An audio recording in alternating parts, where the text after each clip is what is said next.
TradeView Trader Pro. How to use the chart bracket trading software tutorial.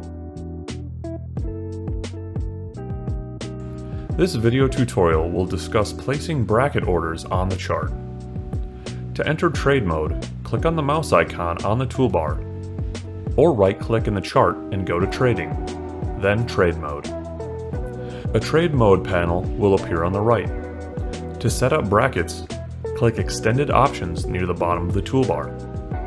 If you do not see this option, you may resize the chart so that it is taller, or click on the bottom of the Trade Mode toolbar to expand it, then select Extended Options. To go long and set a profit target and stop loss, enable Buy Bracket. If you do not wish to set a profit target, uncheck Sell Limit.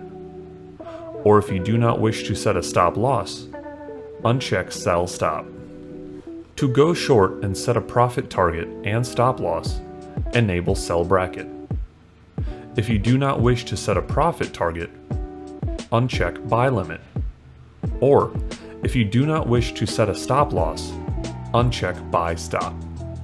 If you want the stop loss order to be a stop limit and/or a trailing stop, you'll need to check the appropriate box. Notice, it will change the stop order in the brackets. By default, the factor field is entered in points.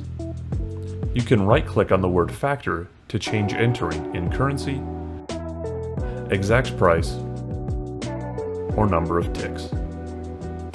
To place a bracket order, you'll follow the standard way to place an order on the chart. For limit and stop entry orders, hover the cursor at the price you wish to place the order. Then, left-click for buy orders, or right-click for sell orders. You will see the take profit target and stop loss prices behind the order confirmation window. If the order details are correct, press OK. You'll see the orders working in trade mode as horizontal lines and in the working orders window. Thank you for watching. Don't forget to subscribe.